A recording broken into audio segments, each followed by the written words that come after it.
I check something real quick. I'm sorry. Okay. Right back. The textbook is my favorite book in the world, or at least pretty close to it. It's Principles of Auditing and Other Assurance Services. It's also the same book that we use in the graduate school for the for 433 for the accounting course in that. Course description, you can read that stuff, principles, policies, blah, blah, blah. Let's get to how the course actually works. So course requirements. Handouts, textbook problems, cases, and modules are 20% of your course grade. The exams are 80% of your grade. Virtually all the work is due a week after it's presented on the Friday of the week after. So anything that we get done today will need to be turned in by not this Friday, but the following Friday, Friday the 9th.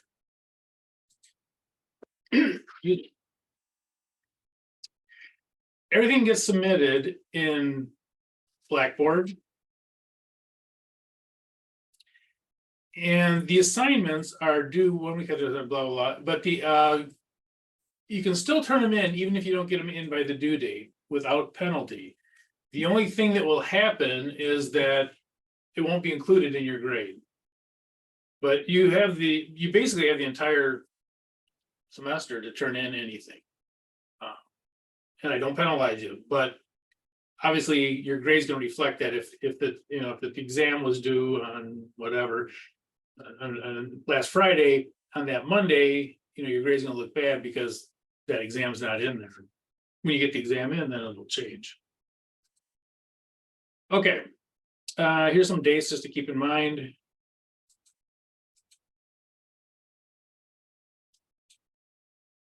And the most important thing about that, the homework and all that, is if you don't get it in on time, don't think that you can't still turn it in. You can, and you can turn it in without penalty. So just because you miss a deadline, again, it's not reflecting your grade until you get it in, but your grade to date, you can still turn it in. So don't think, gee, I missed it, I can't turn it in, I'm behind, and I hate to see people try to like drop the course because they say, well, I didn't get these 3 assignments in on time. You can still turn them in. Okay. This is kind of all the stuff. Great. Okay. This is basically the course. And kind of the way it works out. Let me see. I already had that in there. Maybe I did.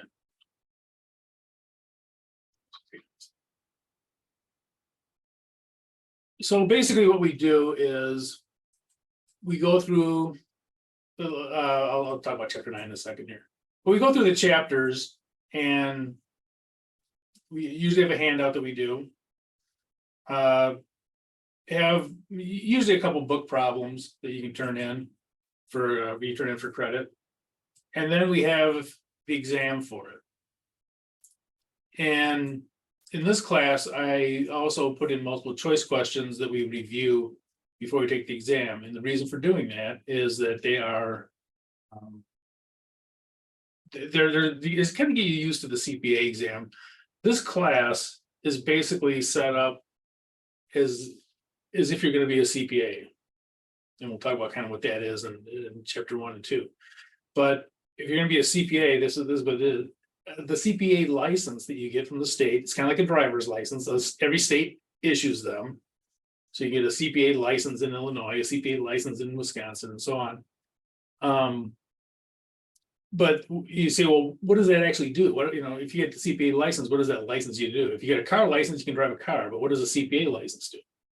A CPA license allows you to do auditing. And no one else can. One can audit and issue an audit report other than CPAs. So that's what that whole CPA exam thing is about, is doing auditing. That's why it's in this class, you're gonna hear a lot about it because that's who he does, at least the financial statement audits. Any questions on that? So anyway, so I like to throw in some of the CPA questions on there just to get you kind of used to it. They're, it's kind of a, they're very specific and very, it's kind of a tricky exam. You can pass the exam with about 75%. That's not exactly true, but it's pretty close to true. And it's, would you say, okay, 75%, I'm used to getting 90s or 100s or whatever. Well, it can be difficult to get 75% on the exam, but and you'll see when we kind of start going through the questions that they really are very specific. But anyway, for each chapter, you will not need to connect with the textbook. You get the ebook, or you can also get this. I think this has been out for a couple of years. You can probably pick it up used also. And at least if you have me for the auditing 433, which you probably will if you go into a graduate program, we use the same book. So you can keep the same book for 2 classes even. And I imagine you can get it fairly inexpensively. But you do not need the Connect. We don't go through the Connect stuff there. Quite honestly, with this class, if you look through that book, there's very little of the objective kind of stuff that you get in normal accounting. We're used to you do an income statement. What should the income be? Okay. You sell just 50 units, using LIFO, what would the cost be? We get to those finite numbers. Where auditing is a little bit different. If you actually kind of go through that book, there's not too many numbers in it. We're going to do a little bit today with the sampling, but it doesn't lend, I'll put it this way, it doesn't lend itself easily to doing online stuff, which is why I don't require it. Any questions? And again, you can search around and find it more inexpensively. And again, if you want to get the hardcover one, I imagine they're out there. I don't know that for a fact. If I shouldn't say that because it may not be true. Okay, get back on track where I was. Sorry, talking too much. So anyway, so we go through some of those multiple choice questions for the CPA exam. Some of those will end up being on the test, and then there'll also be some essay questions on the test. And you'll notice that there's a whole bunch of tests here. You might say, well, why do we do that? We do that for a reason. Usually a couple chapters, we'll take a test, or even one chapter, depending on what it is. But the reason why we do that is twofold. Most of the time, if you're doing it,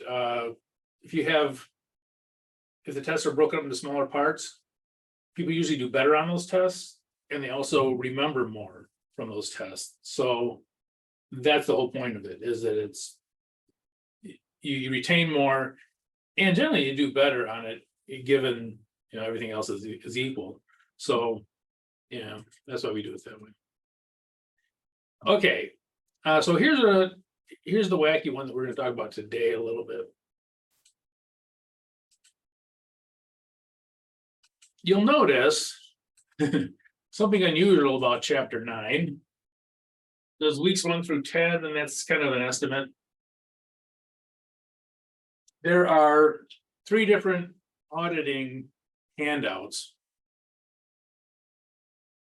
Scratch that, sampling handouts. They're all auditing handouts. Sampling handouts that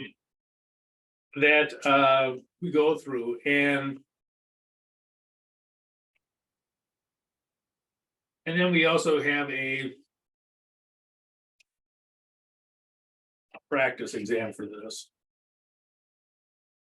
which is kind of like another handout. So there's not really like 4 handouts. We do it throughout the semester. It makes it easier just to break them up. In the past, I tried to do chapter 9 on its own, and you start getting into the 3rd week on the same chapter, and it's, even if you like it, you don't like it. So anyway, we're going to start out with the sampling, and if you don't have the book, also, this is fine, because the sampling stuff that we have, the sampling stuff that I have comes basically out of the CPA exam. Which, by the way, the author of this book actually is one of the authors of the GLIME CPA exam. So the author of this book, actually, a lot of this things that are in there are what you'll see on the CPA exam and on the CPA exam reviews. The sampling part of this book is really a strong point in it. That's kind of one of the reasons why we use it, is that compared to other books, it is really like you're going to see on the CPA exam. Okay. And let me see where I'm at. We done with this? Okay. And you kind of see as we go along. So today we're going to start out with the audit, the sampling, it's basically chapter 9 stuff. I should probably look at one more thing on here before I go too far. And this you're going to get in all the classes, the policies and procedures.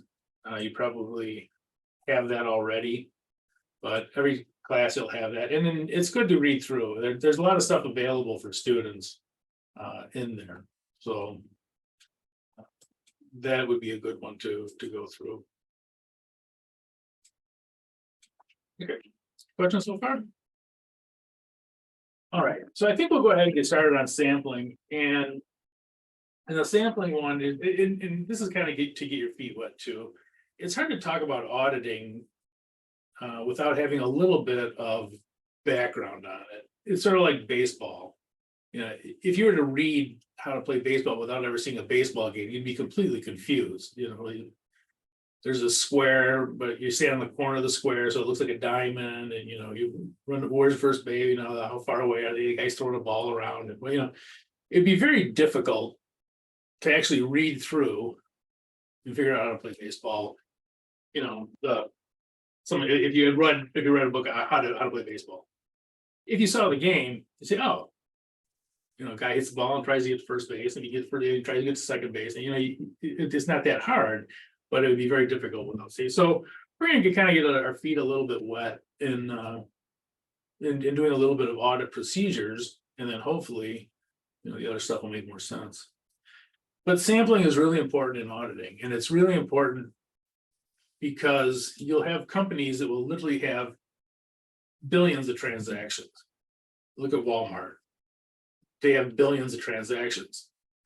As auditors, you know, can we go through billions of transactions? No, there's not enough auditors in the world to go through the billions of transactions every year that go through Walmart. So what we do is we end up taking a sample of stuff. And this is very common, and it's basically the way they do auditing, because you can actually get fairly comfortable numbers, shall we say, by taking a sample rather than taking all of them. You may be able to, instead of taking out 10,000 items, you may take 300 items and be 95% sure that you know that this amount is within a range. So that's why we do sampling. We do sampling because either it's more efficient than doing all of them, or sometimes is impossible to do all of them. You know, transactions at Walmart, it's impossible to take all of them. So because of that, we'll often take a sample, and the samples make the audit much more efficient. Now, getting a little bit into sampling, I don't know if my other camera's hooked up yet. I'll unhook it. I'll hook it up later. But but basically in sampling, you take a small number, you know. So let's say that we have a cold medicine. You can't take all 7 billion people on the planet and give them the cold medicine and see what happens. So what you do is you take a small group and you say, okay, we take the cold medicine and see how it works. And if it works for 30% of these people, then you go, okay, this is going to work for 30% of the entire population. You know, you take what the sample says and you extrapolate it out over, you project it. It's projected over the entire population. Is it 100% accurate? No. The only way to get 100% accurate is to take all 7 billion people on the planet, see if the medicine works, but can't do that. So anyway, let's go ahead and get started on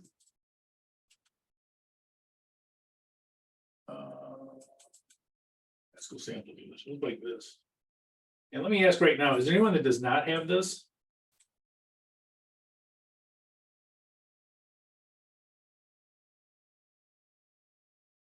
Anyone? Oh, wait, I know I should show you guys.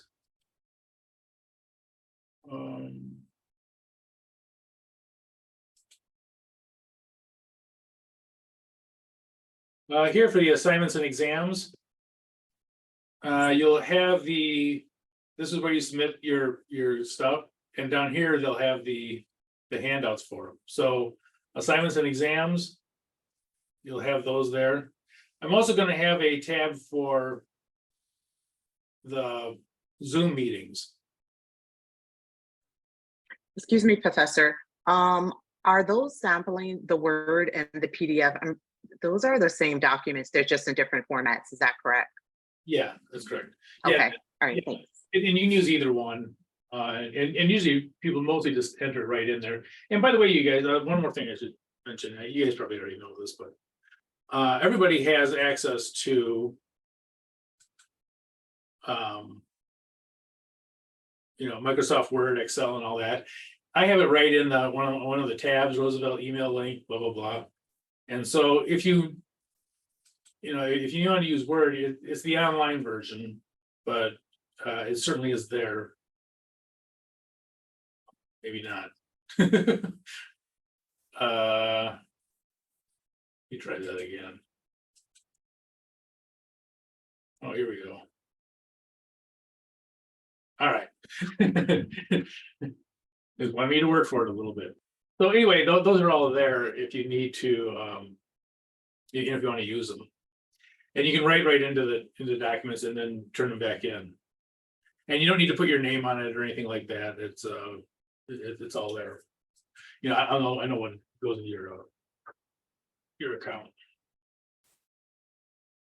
Okay. So here is classical sample. I'm gonna ask again, is there anyone that does not have this?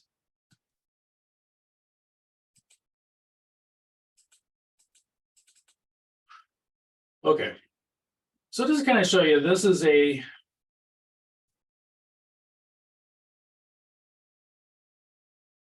count, and they have 30 items in it. And over here, this is what we would find if we did the audit of those items.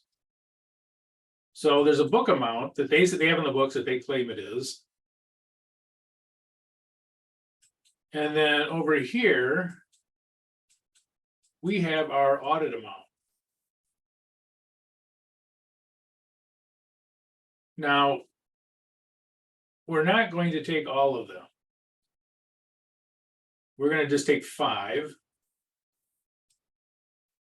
Oops, 5 for testing.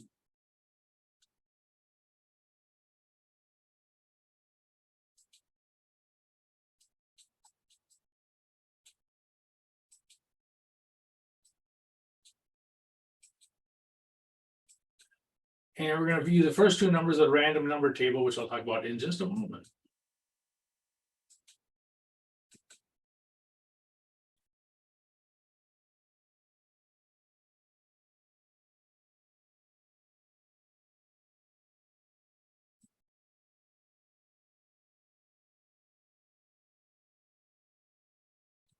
Okay, it's all right if you haven't had statistics. If you had statistics, this is probably going to be a little bit of a redundant information, but basically we're going to use a random number table to pick a random sample of 5 items.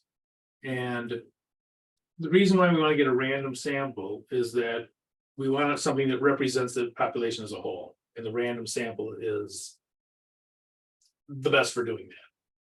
So we're going to take a random sample because we want it to represent the entire population.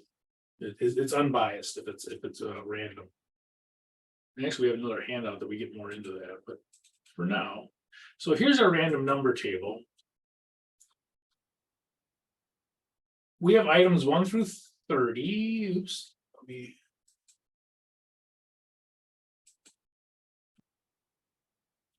And so coming down here, we're going to take the first 2 digits from this table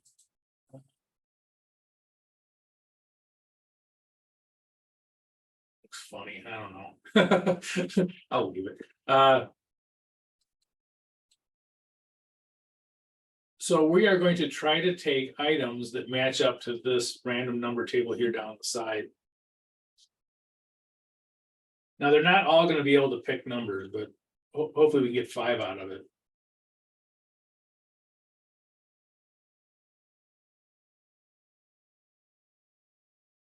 Okay. So the first number we have is this one, 03. Now, is there a 3 in our sample?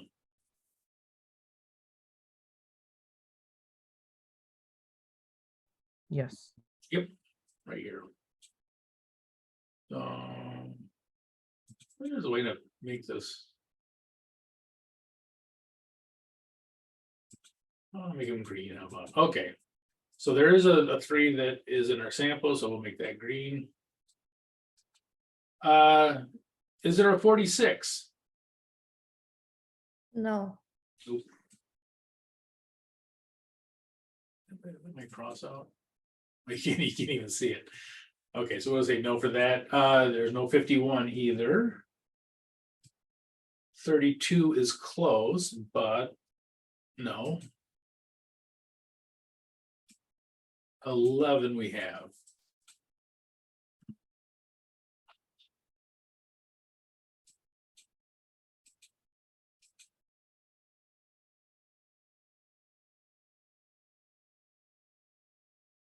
Going down 14 we have.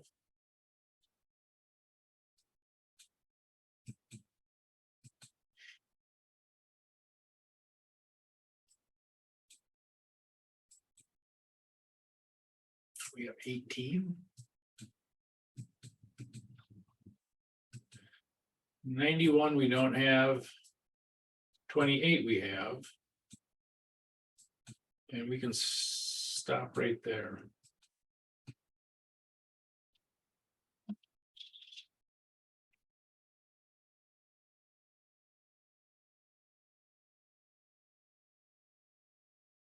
Okay, now I'm gonna.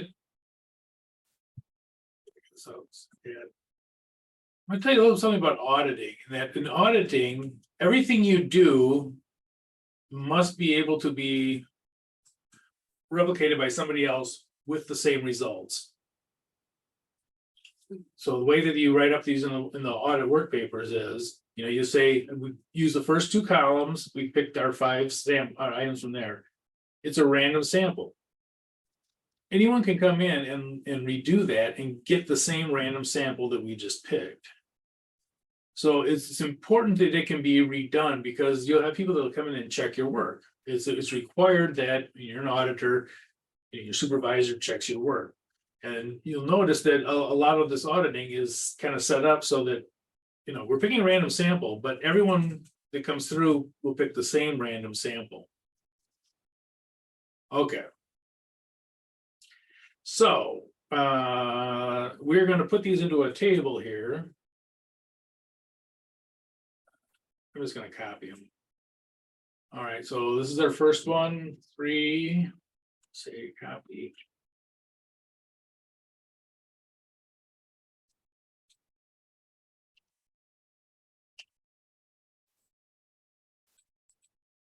Yeah, I left a lot of rows here. Maybe I'll go with the other row. So 3 we're using 11.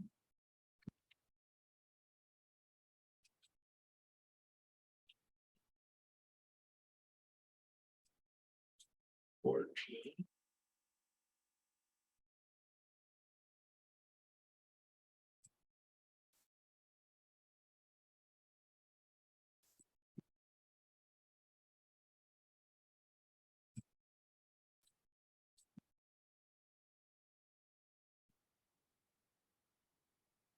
$18 and $28.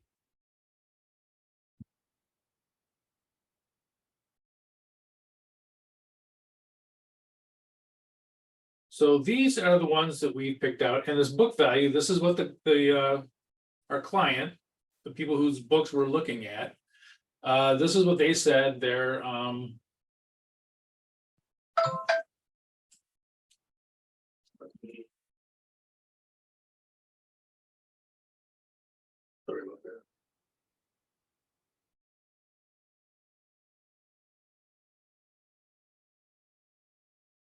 Okay. So this is the amount that they said they had for each of these. So we're gonna take these, this is our sample, and we're gonna try to use that to project it over the entire population. Now, we're gonna go audit these and take a look at the amount. So now we're gonna start over here on this audit side.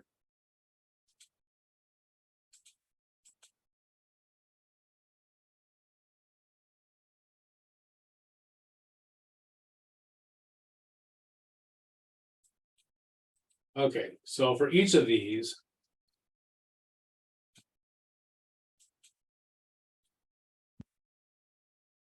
We are going to take,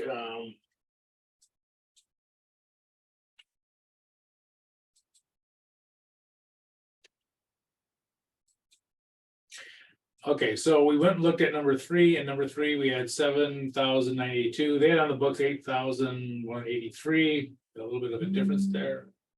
Wait a minute, I got that in the wrong one. Sorry about that. Oh, yeah. Let's try that again.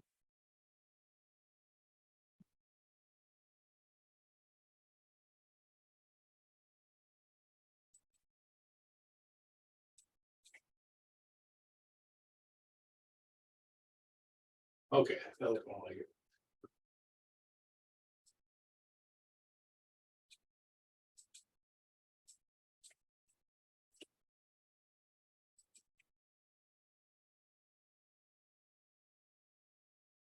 I did this wrong again. Hold on. 14.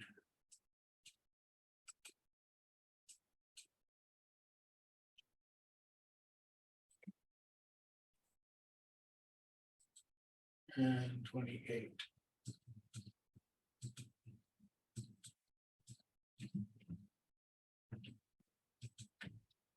All right, I'm gonna check it again, just make sure.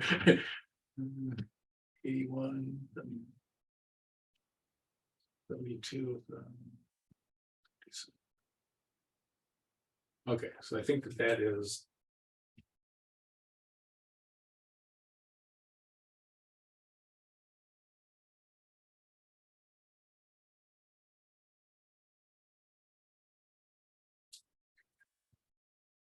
Okay, so what we're going to do here is we're going to add these up.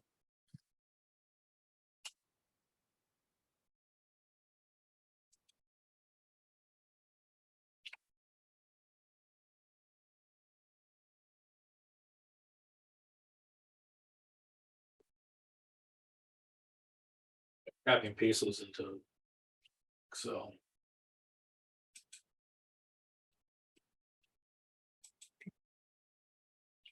Hey, I can. Well, let's see if they work. You might have pasted it. Hey, look at that. All right. Grab the other ones.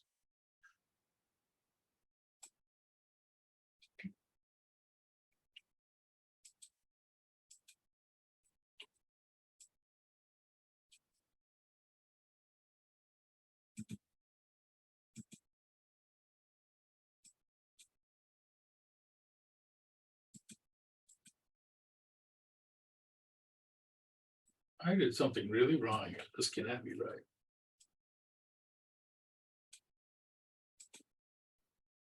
It's not picking up. Some of the. Yeah, that's 32,395, 32,395. 32. 3. Thank you. Yeah, it's not picking up a couple of them, it looks like. Okay, so 33.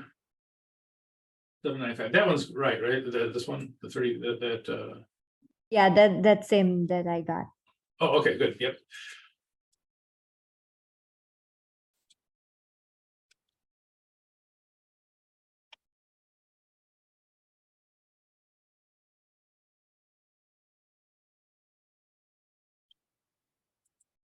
$32,395.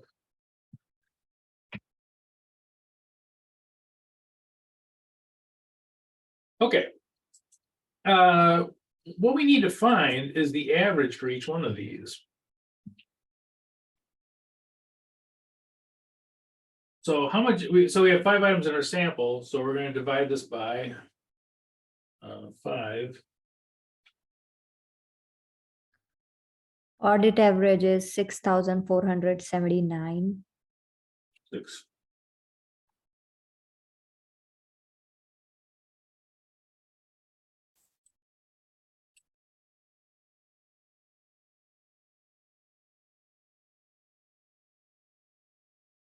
And book average is 6,759. Oh, 7. I get it on the wrong one. I get it. So this one should be over here. Yes.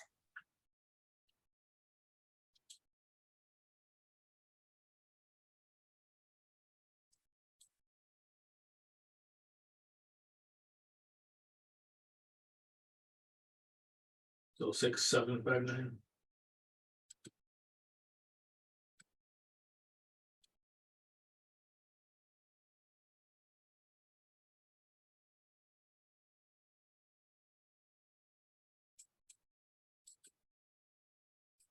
Okay, so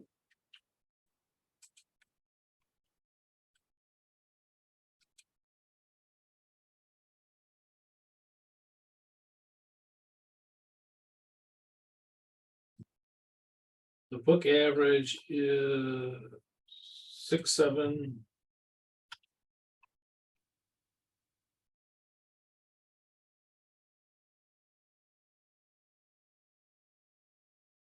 And the audit average is 6,4.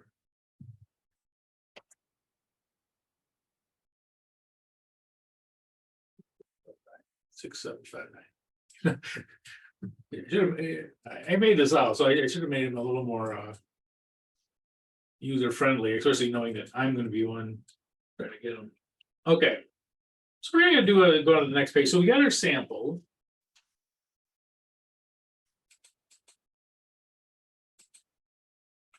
And I'm going to go ahead and paste these up here just because.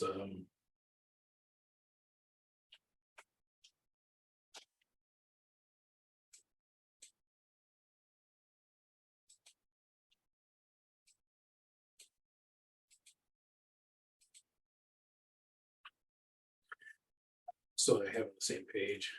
So there's our book average, and here is our audit average. Oh, it's right here. See that? Okay. So we've done our testing. And we all came up, even though we used a random sample, we all came up with the same numbers. This.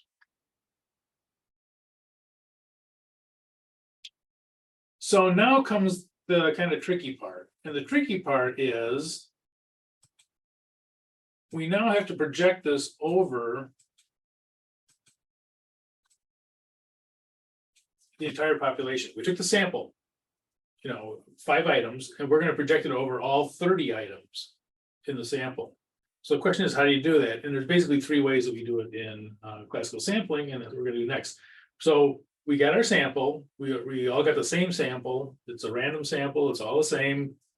Anyone else can come in and get this exact same sample, come up with the exact same numbers we came up with. And now we're just going to try to take that sample and project it over the entire population. And there's basically 3 ways that we do it. Okay.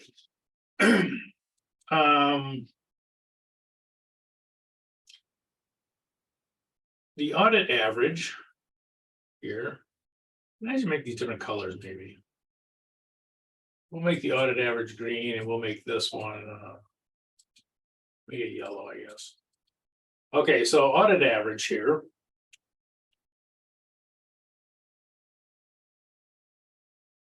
This is the mean per unit. Now, the mean per unit is the same thing as saying average, the average per unit. Now, looking at these 2 numbers, the book average and the audit average, we're the auditors. So this is what the client told us. These came from the client, whoever it was, whoever the books we're looking at. And client is, they're our customer, basically. And these over here were done by the auditors, us. Auditors.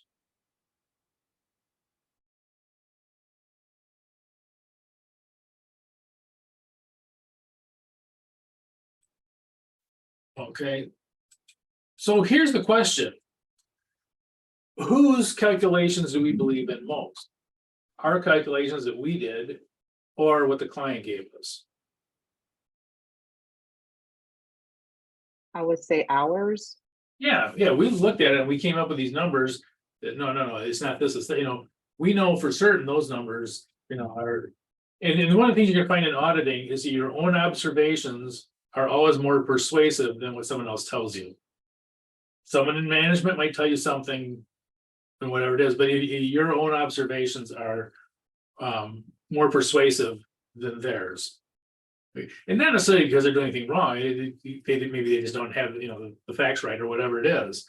But it's always more persuasive to look at your own work than somebody else's. And so that's what we're doing here. So we are using the audit average. When we talk about the average, we're talking about the audit average. And we say, okay, there's 30 items in the sample. Where am I at here? There's 30 things in here, and we're saying that each one should be 6,479. That's it. We need to put that in there. 30 items, and this is the projected amount. So now we got to multiply it by 30.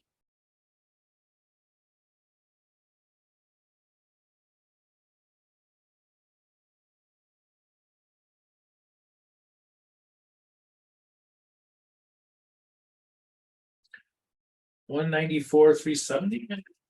Yes. Okay, so this is our projected value. So this is what we think that their books are worth. The whatever these are. What are these, accounts receivable or something? Yeah, these are accounts receivable. So these accounts receivable are on the books.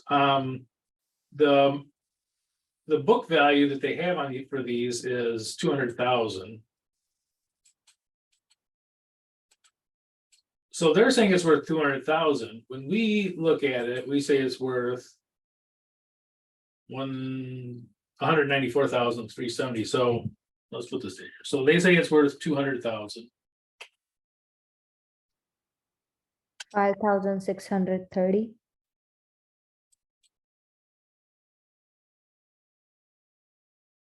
That's the difference. Okay, good. Yeah. So this is what we say it is. So if you subtract those two, that's a different. All right, so the projected value is this. The misstatement is the difference between those two. And this is where it gets tricky. Are their books overstated or understated? Overstated. Over. Yep, pretty good. I guess it's not so tricky for you guys. Yes, it's these are overstated. They're saying that they have 200,000, whereas according to us, it's 194. And by the way, we should all come up with the same. Everything should be exactly the same, whether I did it or you did it or whoever does it. These should all come up to be the same amounts. Now, here's where the judgment comes in. The question is, okay, so this thing's off by 5,630.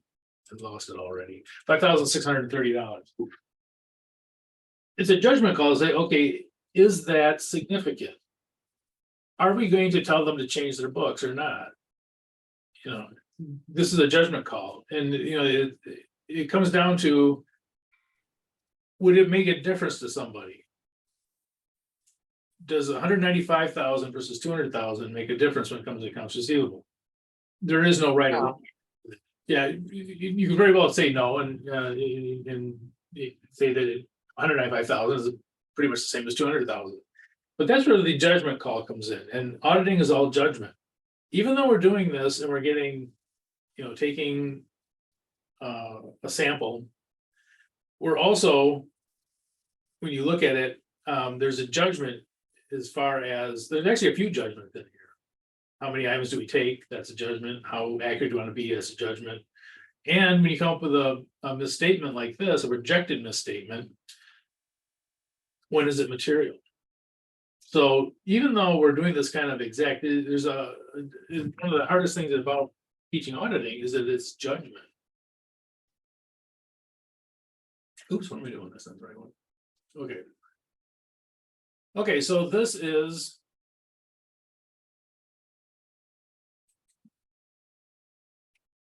The first method is mean per unit one. And it's you say that you know, the mean is actually this. When they say mean, they're what they mean by mean is the average. And this is the per unit.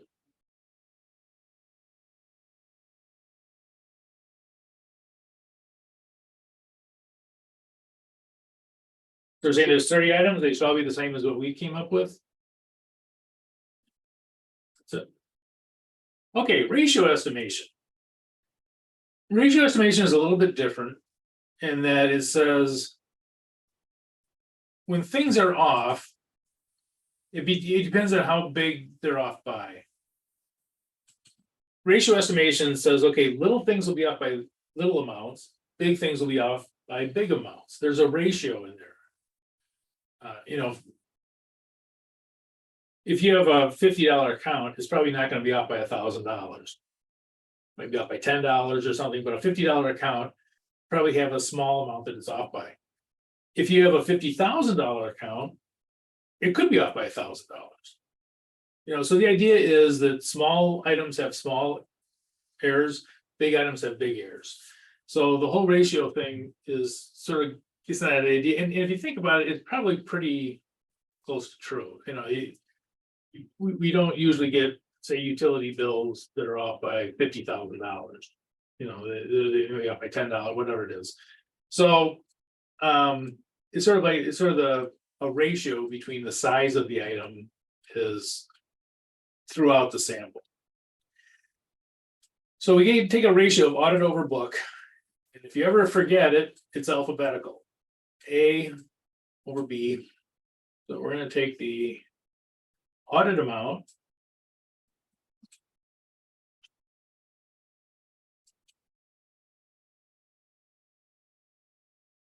over the book amount.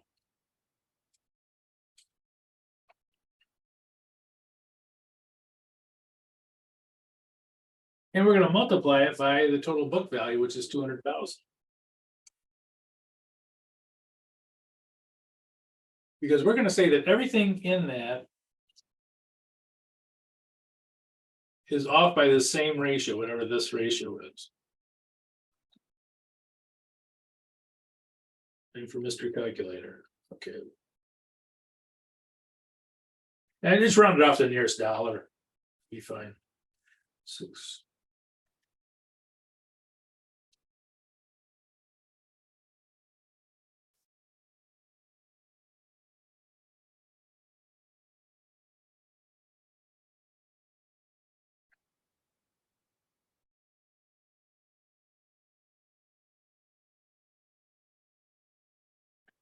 Okay, so that comes out to. I'm gonna write down underneath here, a little bit here. 0.95. The lights here are dim so that I have a solar powered calculator that keeps going dead. And the light. So kind of something like that. I'm just gonna leave it like that. Multiply by 200,000.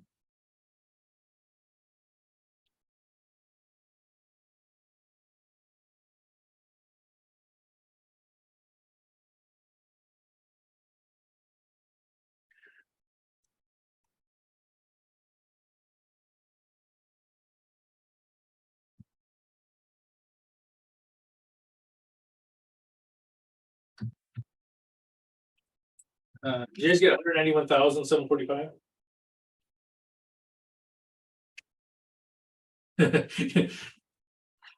I actually got 191,715 or 4. Yeah, that's what I I got. didn't remember. I got 191. 71. Yeah. 715. You know what? I did too. I'm sorry. Oh, okay. I'm sorry, I put it in wrong. Oh, okay. I know, sorry about that.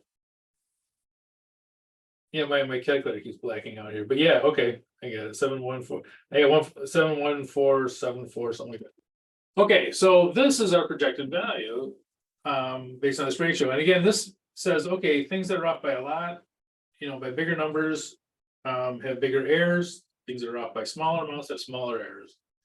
So this is gonna be our projected value.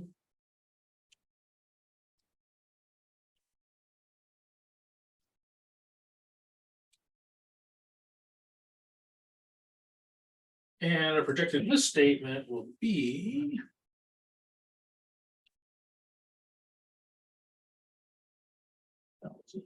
Something 285. Yes. Okay. My confidence has been shattered. I know.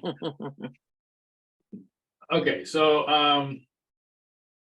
this will be our predicted misstatement. Overstatement or understatement?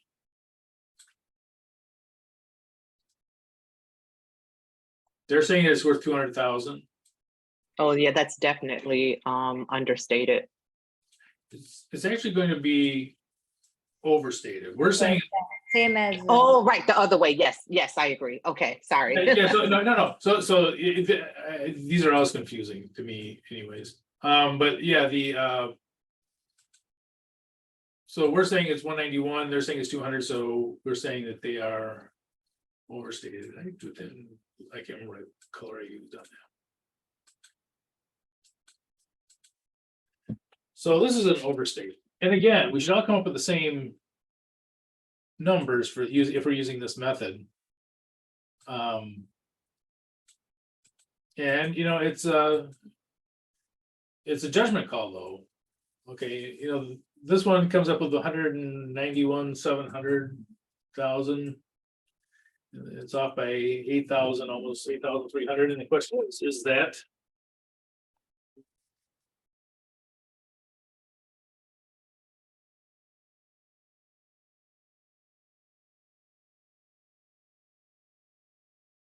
Okay.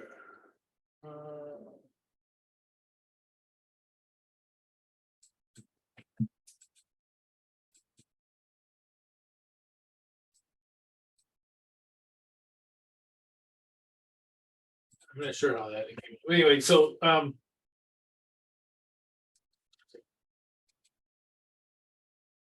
anyway, this is if this is the projected misstatement that we came up with, shoot.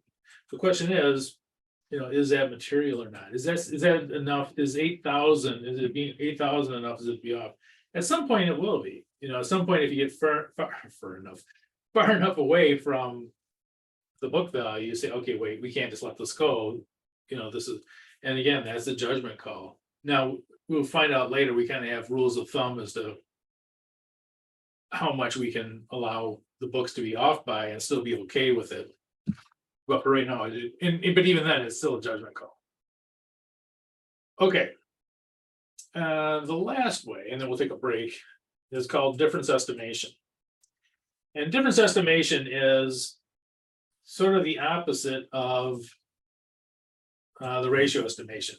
Difference estimation says that everything is off by exactly the same amount. So if there's a difference between the averages, everything is off by that difference. So whatever the difference is between those two, that's what everything's off by. So that's going to be the final method that we're going to use. So let's see. So we start out with the audit. Yes, we don't have these marked. Who the heck made this thing anyway? Okay, so we'll take the audit average.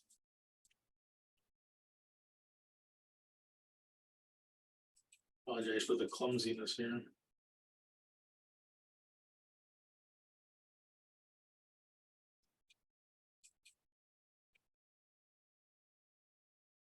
That's not what I want. I'm just going to go with the. I'll put it this way: the audit. Click on it. Let me just put it over here. I know.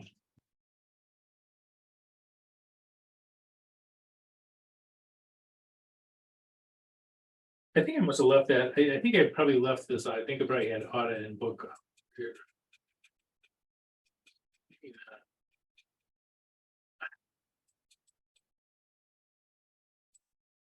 Huh. Well, now I. All right, let's just go ahead and take the book amount. So the book amount is this, so we're gonna subtract them.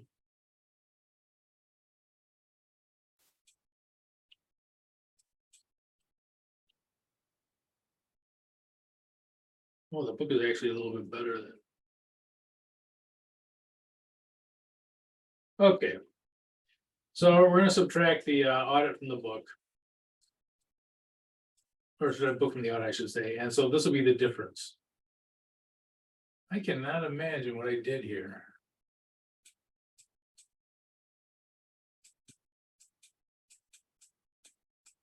Huh. So this will be the difference.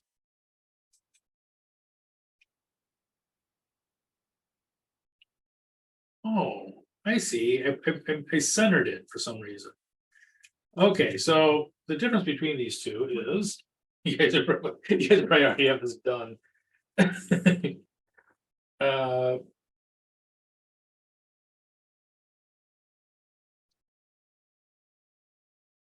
280.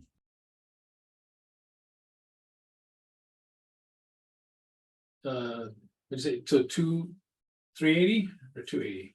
280. 280, yeah. Okay.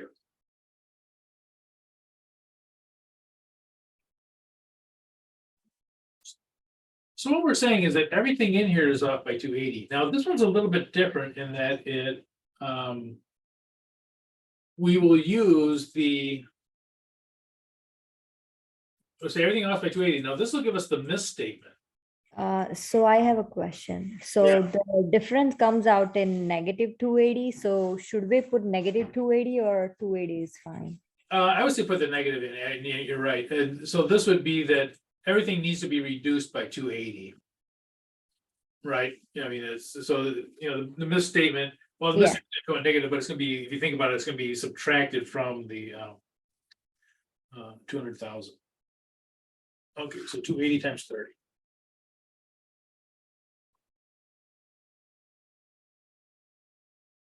$8,400.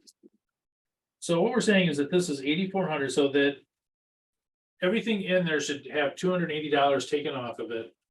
The projected misstatement is 8,400.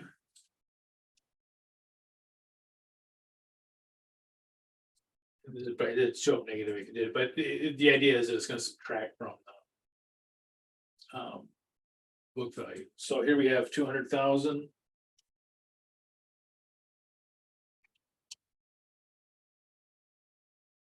And so what is the projected value if we think that this thing is overstated by 8,400? So we're kind of have to back into that number. So if you take the 200,000 minus the 84, wherever that gets you. 81,600. And you may want to check on that one. That's it.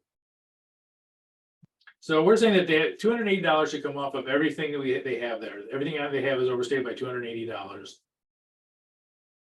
And we're saying, okay, they have 30 items, so the total amount that's overstated is that amount.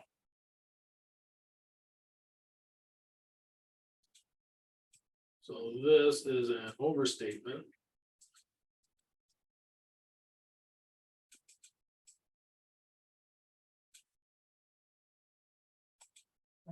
I got some kind of a formatting goof up here. And this would be 191,600. So for final answer, projected misstatement is that negative 8,400 or positive? Well, you're gonna use the negative to get to the, when I, you know, if you take Oh, I see. yeah. I see. Yeah. It is kind of a weird one. It's a weird one because you get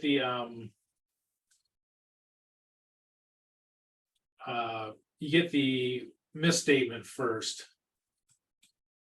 You know, and so you minus it, and that's gonna give you that. You could also say, okay, this minus something equals that, and you know, use math to do it, but.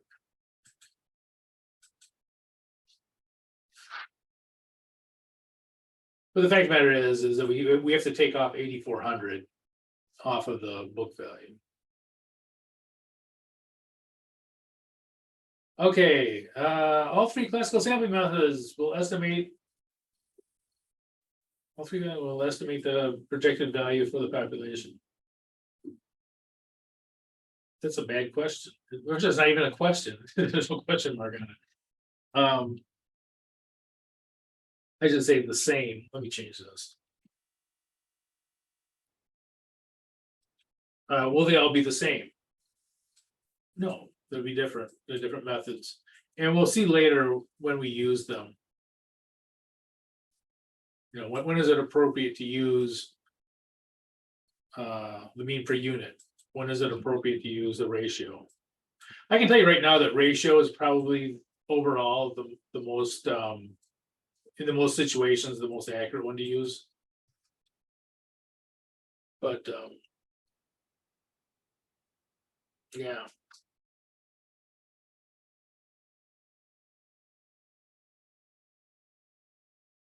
Okay, now this next one, I tell you, let's take a break. But we'll take a break. We'll do one more of these, and then maybe we'll start it a little bit on the chapter 1 and 2 stuff. But let's go ahead and take a break. Come back in like 10 minutes. So let's say 7:10. How about Okay, thank you. that? Oops, I did someone. Yeah, so be back at 7:10.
Okay, excuse me, well, we'll do another one of these and then maybe we'll look at a little bit at the chapter 1 and 2 handout. We'll see how far we get on this. All right, so let's take a look, see here. Okay, so this is what they have.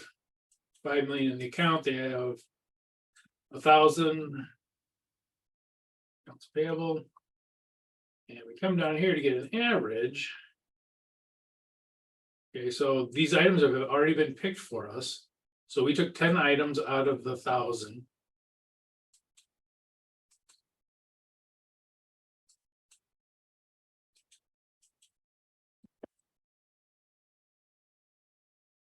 Okay, so we're gonna divide this by 10.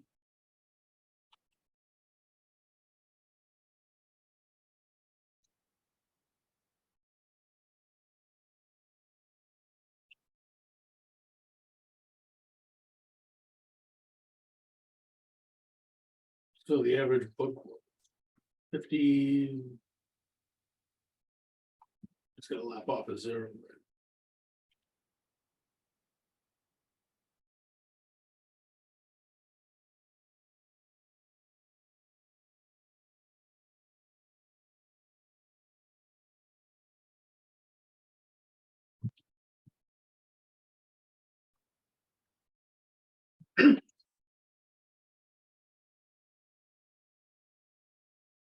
Okay, so this is let's label these.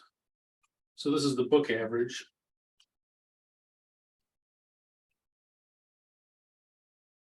And this is the audit average.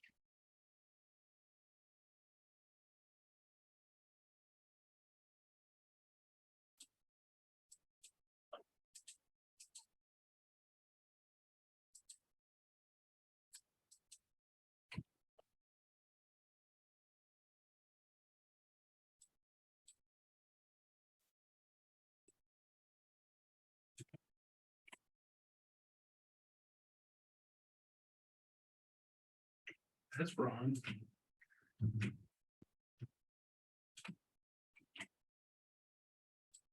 What it averages that.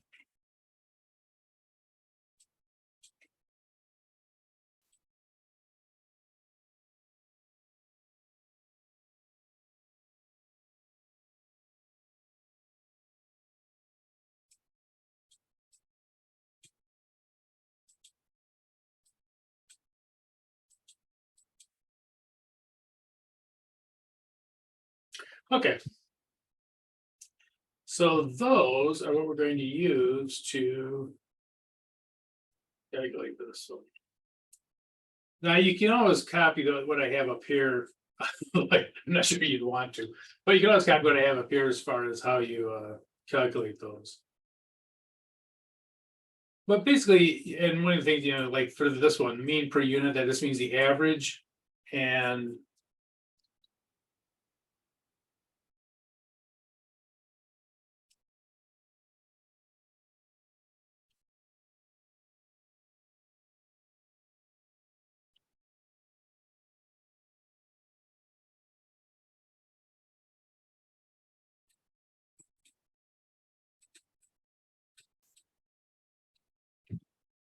I really got goofed up with formulas.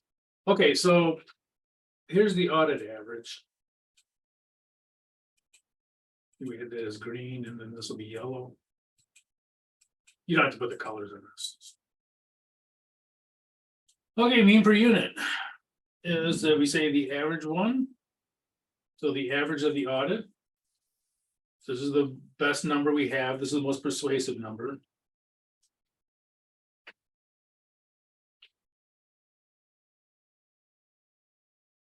And we're saying that every single item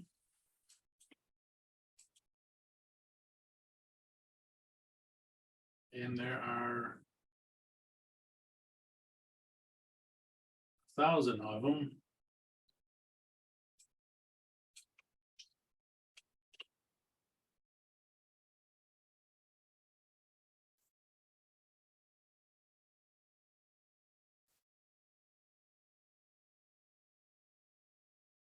And that should come up with our So,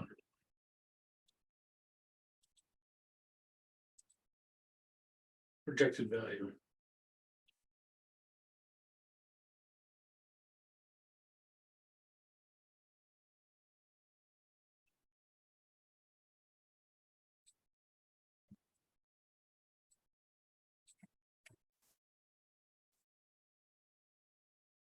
By the way this is shown, where they actually they'll either give you the amounts here, the average, or maybe have you do something like this.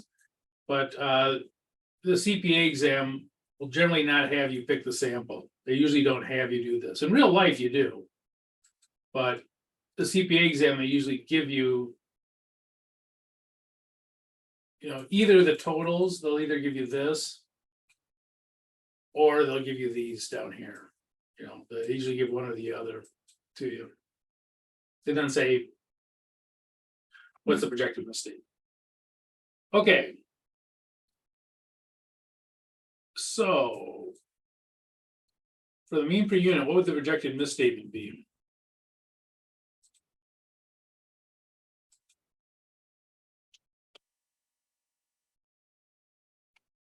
Anyone?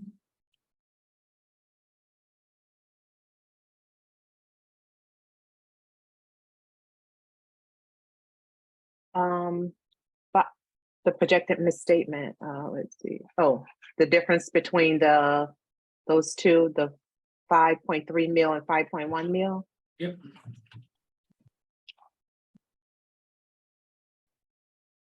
Yeah, so We we got 170.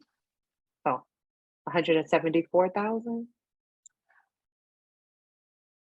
I think the book value is just 5 million, isn't it? Oh, wait, yeah. Should cover both these. Oh, 5 mil. Okay.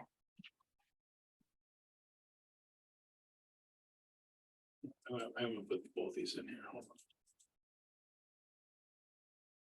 on. Oh, that didn't work out well. There we go. Okay, so the accounts payable book value, so the total book value was 5 million.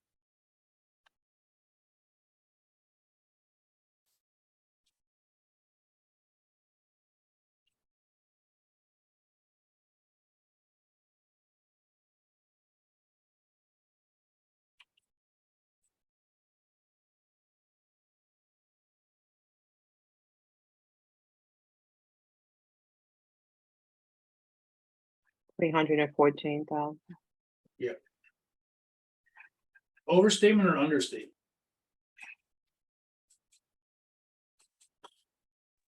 Understatement. Yeah, like this one. So this would be.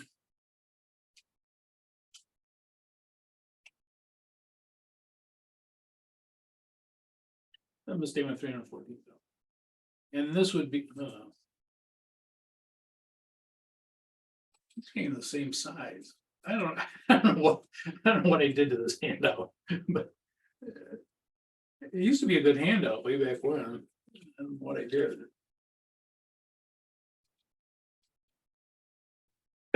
Excuse me.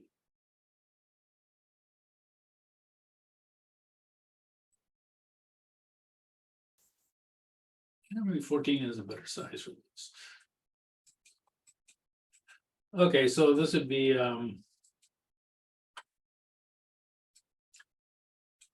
it's understated. So we're saying that they should have put 314,000 on the books. Sorry, that they have it too low by 314,000. So they're understating their liabilities here.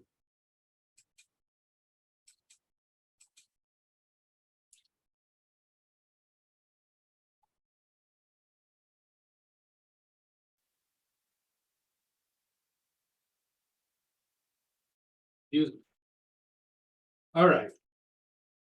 So mean per unit. So let's go on to the ratio.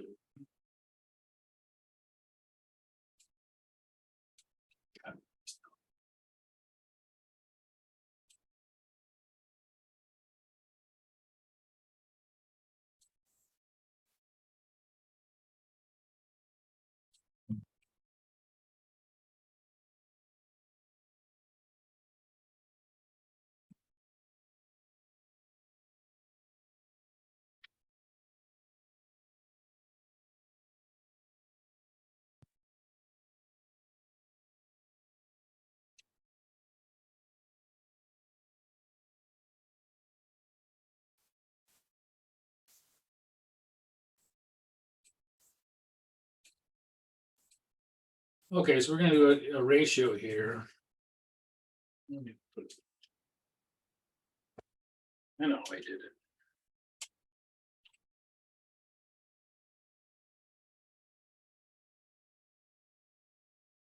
All right, I'll clean this up in a second.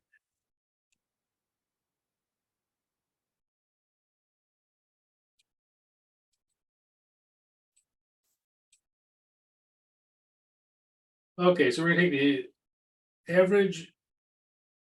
Audit average over the average book to divide those and then multiply it by the 5 million. And this one, again, the ratio one says everything is off by the same ratio. Big items are off by big amounts, small items are off by small amounts.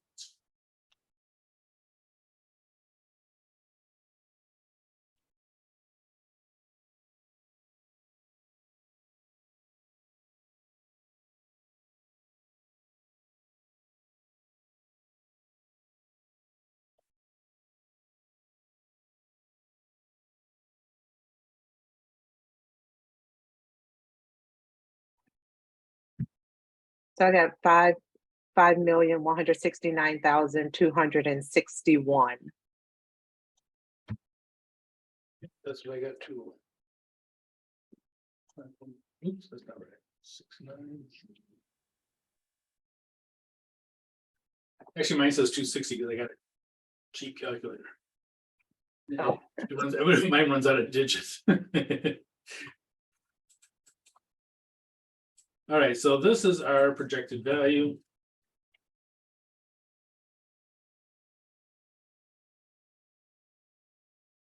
So we're saying the book should have this much on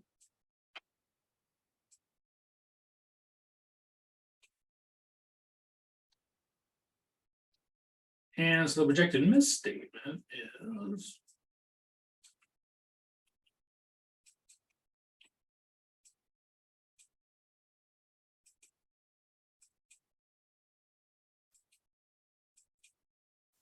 Let's see here.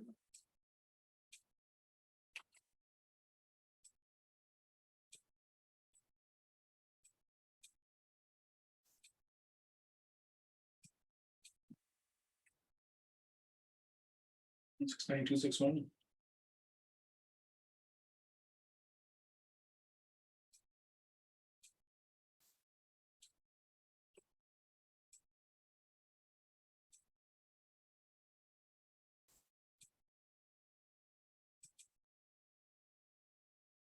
That's an understatement also.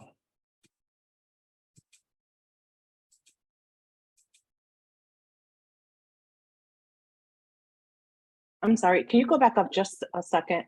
Mhm. There you go.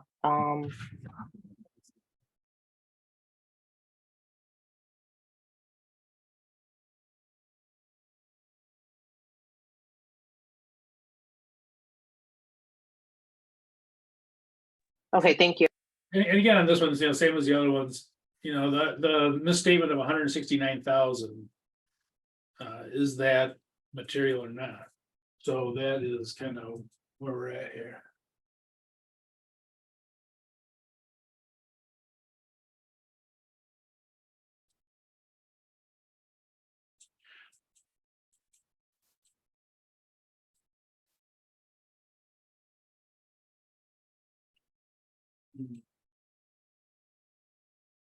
Yeah, these right away.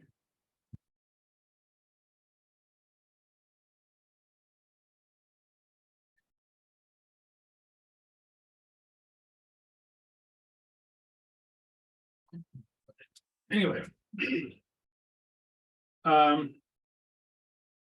Yeah, so again, the question is, is that material or not? Well, that's a judgment call. And we're not, and actually, it's kind of surprising to think about the CPA exams. They hardly ever ask you, is that material or not? Unless it's something completely crazy. But usually they never ask you to make those judgment calls. They'll ask you to come up with the numbers.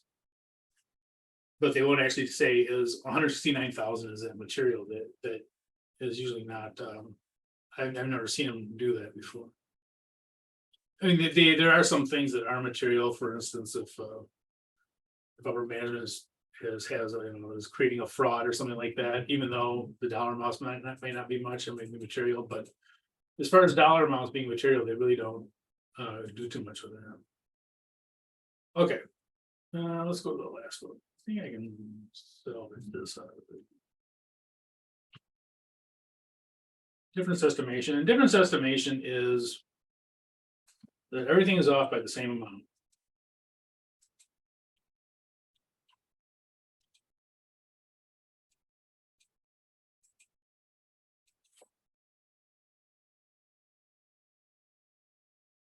So the difference is 314 minus 140, is it 174?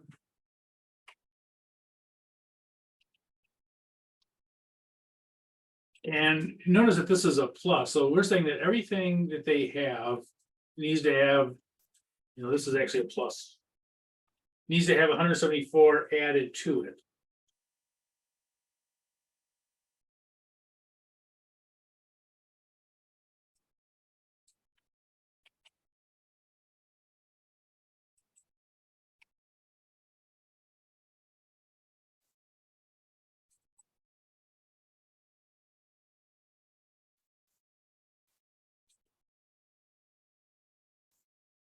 And this is a weird one that it goes right to the misstatement.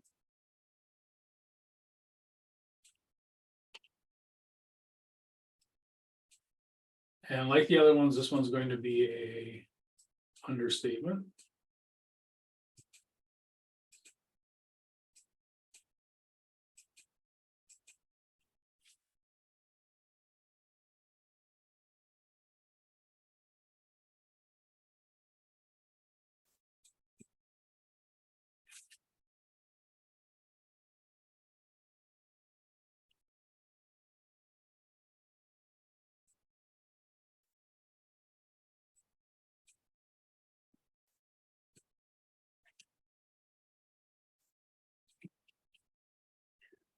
So this will be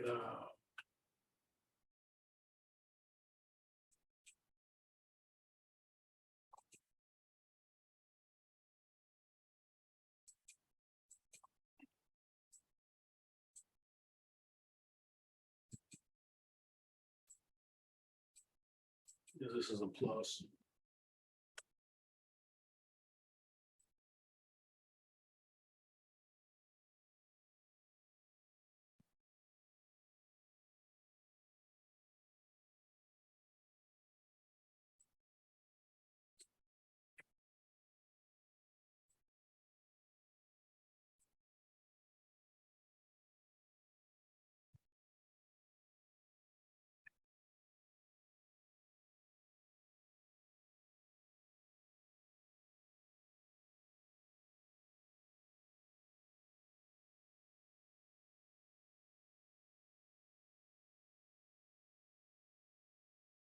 Okay, I think we're going to stop with the statistics for today, but so this is how we're going to do this, and these will be on a test, obviously. And this is classical sampling. This is the same kind of sampling they use for many other things. Excuse me. Classical sampling, for instance, if you were doing a study to know how much the ducks weigh on a pond, you could go pick up 10 ducks, weigh them, put them back in. You could work out how much all the ducks weigh on the pond, but using this method. You wouldn't have to weigh all the ducks. You just take a sample of 10 ducks and weigh them. You can do for almost anything you can do for this. We are going to run into a sampling technique that is actually made for auditing, which is a little bit different, that is specific to what we do. But this is classical sampling. It's definitely used, and and there's some advantages to it, and we'll go over those a little bit later. But as for next week, why don't you see if you can do number 3, and number 3 has a little bit of a twist to it. I'll let you find out for yourself. But number 3 is a little bit different than what we've normally been looking at. So, yeah, we'll go ahead and see if you can do number 3 next week. Well, we'll check in. We'll Probably finish that up next week, actually.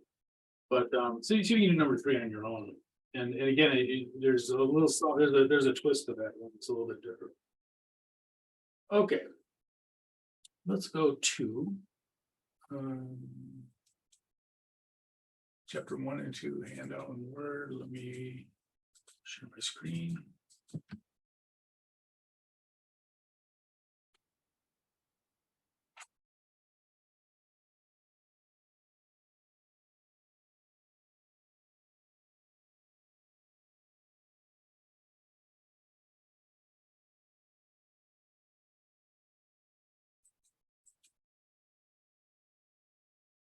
Did we have to give you guys something? I know what I want to talk about before I go into that. By the way, as far as these stuff that we have is doing these problems, like for instance, this handout we just had. You could turn them in any way you want to. You can type right into them if you want to. If you want to print them out and write on that and then just take pictures of it, that's fine too. I have unlimited submittals on all of the problems, so you can actually just submit 10 pictures. The only thing you can't put in Blackboard, you can't put in zip files or page files. Zip files are Microsoft, and page files are Apple. So just put them in individually. So if there's 10 pages, you can put in 10 pictures. Also, if you just work on notebook paper, if you just want to use notebook paper, that's fine too. Write it down on notebook paper, take picture, send it to me. So you can either give the file itself, write it on, print them out and write them on do it that way, take pictures or scan them, either one. Or just put it on notebook paper and either scan them or take pictures. So I'll take it any way that you want to do it, is fine. All right. Okay.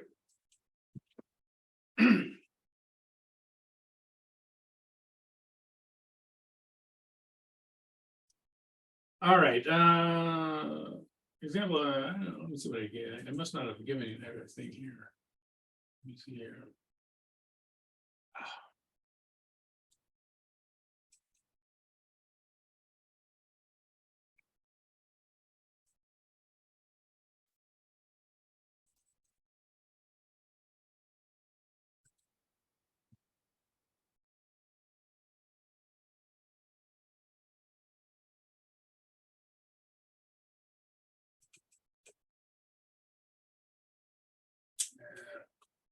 I'm gonna skip this for now. We do the independent audit report. We do these on in chapter 17. We do the audit report. But let's go to number 1 here down here. What do independent auditors do the financial statements? The biggest thing that we give is credibility.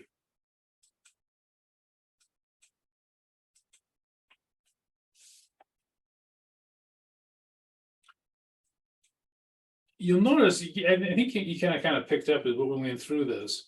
We're not going to say that they're absolutely accurate. Even if they're off by a little bit, we're not going to say, okay, these are 100%, down to the penny. You'll notice that we came up with our sample. We if it's off by 5,000, is that material? Is that not material? There's some leeway in there. So we never tell anyone reading these financial statements that they're completely accurate. What we say is, the terminology we'll use is not materially misstated. Materially misstated. They might be off a little bit, but not enough that anyone would care. But what we do give is credibility. And what happens is the company will send out their financial statements. Auditors will come in and audit those. Well, actually, before they send them out, they'll come in and audit them, and they'll put an audit report with it. But that gives credibility to the financial statements. So that someone can look at the financial statements, look at the audit report and say, oh, okay, these financial statements I can rely on. So there's credibility. The whole thing about auditing is that we give credibility to the financial statements. If we didn't give credibility to them, we wouldn't exist. So for auditors, that credibility is the most important thing.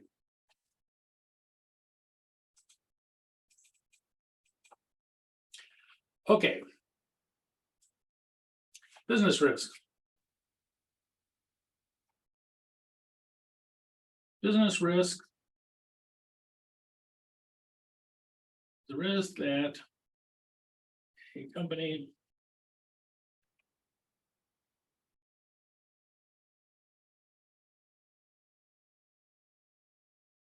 this risk, the risk that a company will go bankrupt.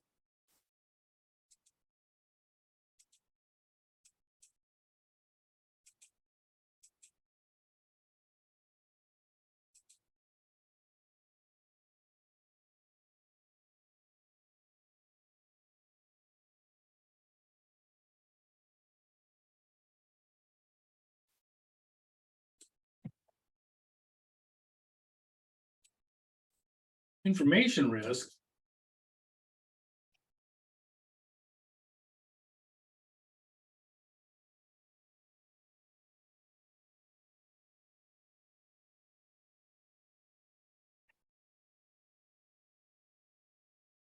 Risk of the company's financial statements. Oops.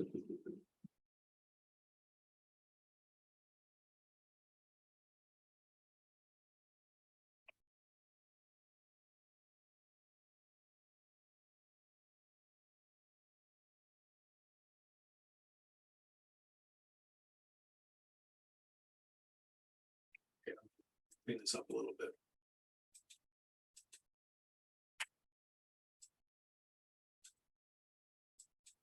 So business risk is a risk that a company will bankrupt. Information risk is a risk that a company's financial statements will have an undetected material misstatement. Okay, so the financial statements are misstated and we somehow missed it. We missed that they were misstated.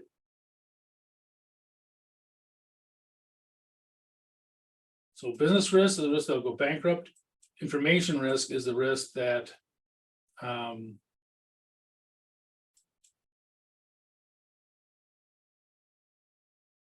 the company's financial statements will have an undetected material mistake. Okay, so number 2, which one do you think the auditors are more worried about?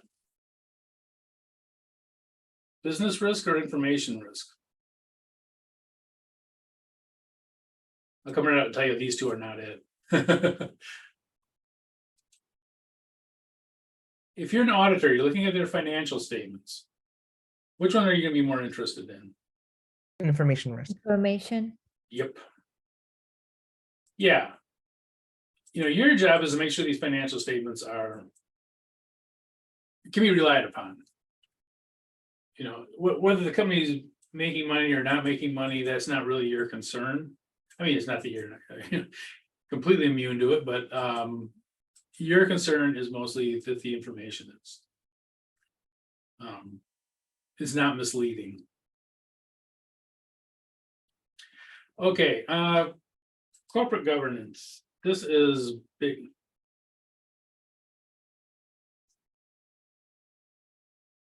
I did here. Okay, board of directors. So board of directors, these are people that should be guiding the company. And these are what they call an oversight. The ACCT330.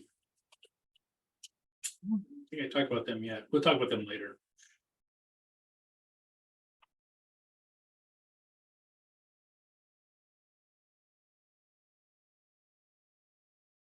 So board of directors. They can have anywhere from say 5 to 30 board of directors. And these are the they call the oversight role for the company.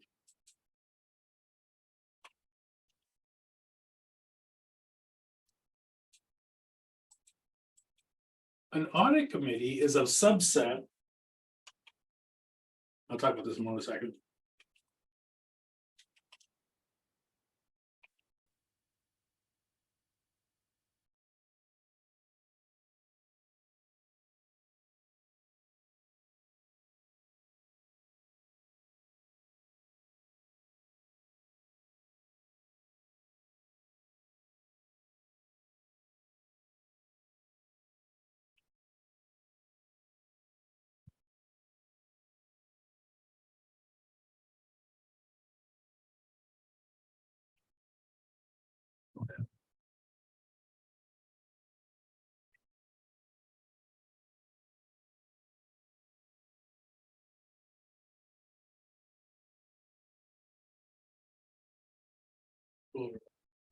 So, okay, so the audit committee.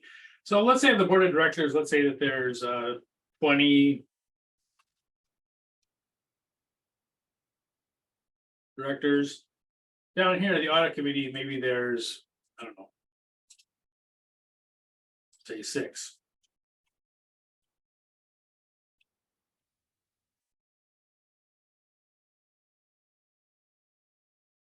Now, these should be what they call outside directors.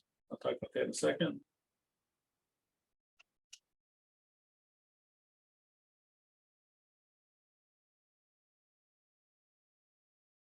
And there should be at least one financial expert.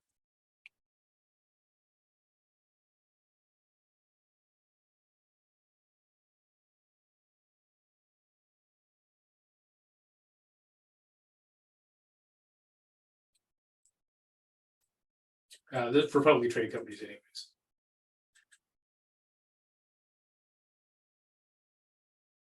Okay, so corporate governance, you may have board of directors, maybe you have 20 people on board of directors. Audit committee will have 6 directors, say, and these will be of outside directors. Some of these directors may be working inside the company. Those are called inside directors. So for instance, you may have the head of operations might be a director. And you say, well, why would they do that? Well, because they're making decisions about the company, it might be good to have somebody who really knows, you know, about the operations of the place on the board of directors. And so a lot of times you'll have what they call inside directors. Those inside directors, at least for publicly traded companies, cannot be on the audit committee. Because the auditors are going to come in and see what management does. You know, how they make their financial statements. So inside directors cannot be on the audit committee for publicly traded companies. Also, they have to have at least one expert in financial statements. It does not have to be a CPA. When the rules first came out, everyone said it had to be a CPA. They do not. They just have to be familiar with making the financial statements. Because sometimes you have people on the board of directors that come from all different backgrounds. Some of them, you know, the financial statements are not their expertise, you know, their expertise in something else. So, yeah, but what they said, if you're doing an audit committee, that at least one person has to be familiar with, you know, making the financial statement. Someone has to be able to say, look, you know, that's not right. You shouldn't do it that way or whatever. Okay. Questions on that? Okay. And again, it comes from the board of directors in a subset. Types of audits.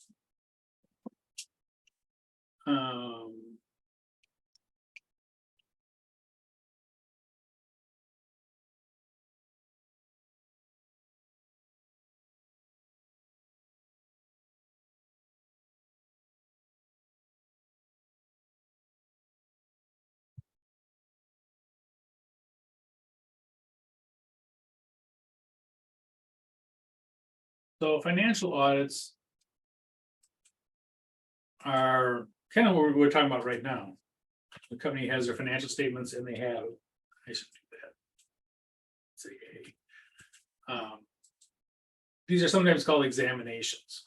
I'm not sure why, but that's what they're called sometimes. So financial audits are basically seeing if the financial statements are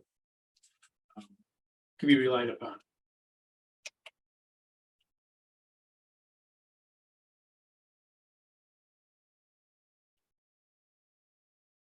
Okay. B.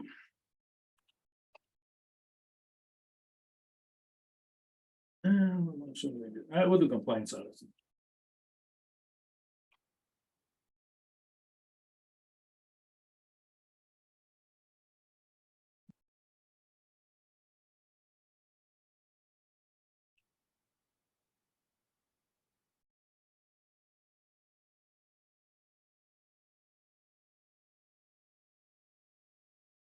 Compliance audits, they comply with a set of rules or set of laws. This is something that the most common one you'll know about is the IRS audits. Oops.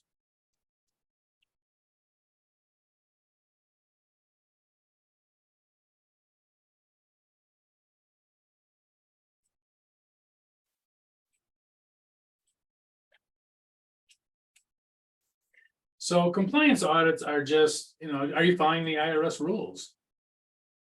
And when they do an audit, people think that an IRS audit is bad, it's not always. They're just seeing if you comply with the rules. I had a friend that got audited and they ended up giving him a check for $700 because he overpaid. But an audit is basically going in there and saying, do you comply? Do they comply with these rules or not? So it's it could be for other things too. For instance, at the school, we get grants. And those grants are for specific things. This grant has to be used, these dollars have to be used for X. And then sometimes send people out and say, okay, they're supposed to be used for X. Let's see what, let's see your receipts and your evidence that you spent it on X, whatever, let's say it's for computer equipment. They'll say, okay, let's see the computer equipment that you were supposed to buy with this. And that would be also a compliance.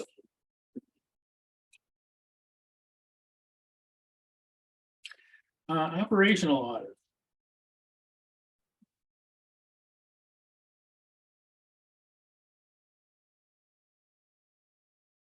These are probably the most extensive audits. These look at the effectiveness and efficiency of an operation.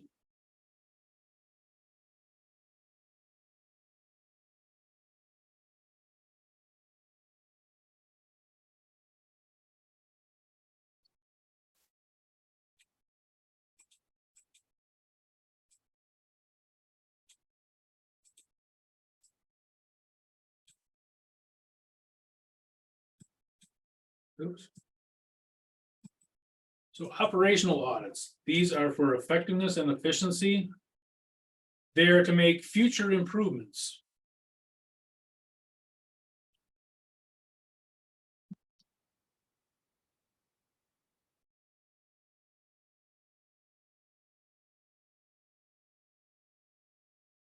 And these are a lot of times much more extensive than, say, the financial audits.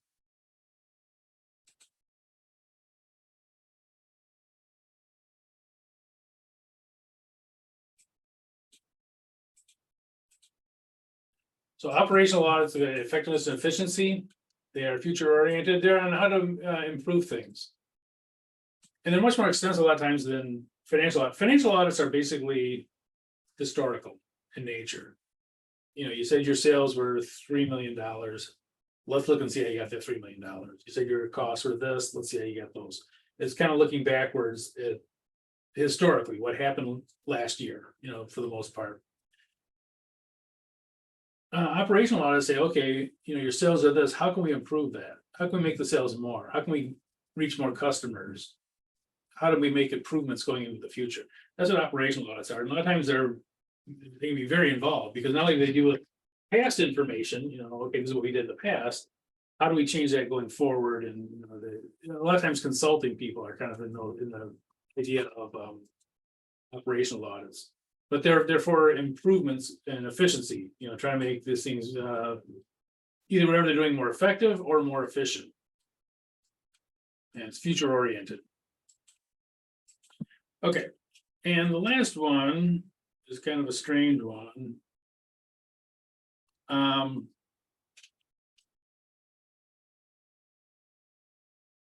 Integrated audits. There's a lot of different kinds of integrated audits, but the ones that they're looking at here are generally going to be the financial audit.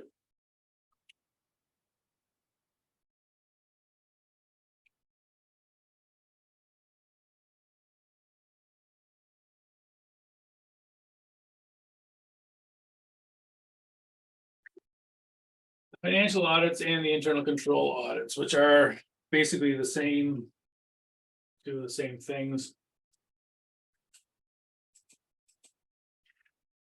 Excuse me.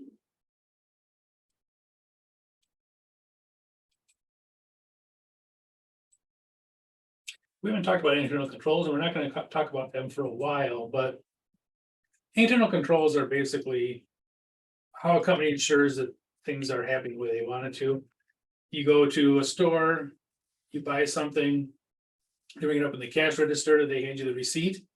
Part of them handing you that receipt is so that the people, the business knows that they actually entered it into the cash register. So you give them $10 for whatever, a board at Menards, you need to just take that $10, stick it in your pocket, and they walk out the door with it. They rang it up, they gave you the receipt for it, and then they walk out the door with it. So, that's a control. It's a control to make sure that people who run the register are actually ringing things up. Some of these things happen so often you don't even realize it's control, but that is that's one of the control. So anyway, there's an audit that goes along with the financial audit for publicly traded companies. They look at those controls. They do those at the same time. They do the financial audit and the internal audit, the internal control audit at the same time. And they have it integrated. There are also other integrated audits. When I was doing auditing, I was an internal auditor. And we would do financial audits and operational audits at the same time. It just made sense that when you were there, do the financial audit, then do the operational audit at the same time. But the one they kind of talk about here is the financial audit and internal control audit. Okay, let's go to some questions. I think we'll stop after this. The Happy Bakery wants to improve production. Which of the following audits would be appropriate for this task? Probably the operational audit. Yep. Yeah, the operational audit would be the one you want to do. They want to make improvements, and that's what this is here.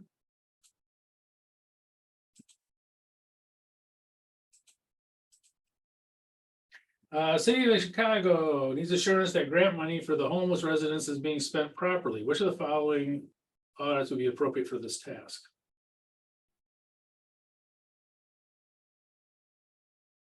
Compliance. Yep, very good.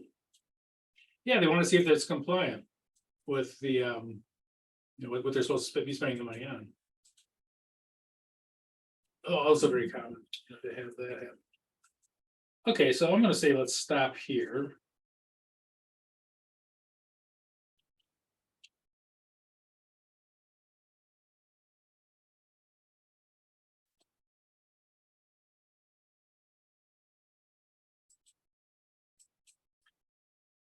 Okay. So nothing to turn in for this week. We didn't finish the either handout. So we'll probably end up finishing both of those next week. We'll see. But anyway, so nothing to turn in for next week. We'll continue on with the sampling one and with the chapter 1 and 2 handout next week. We might get to the multiple choice questions next week. I'll see on that.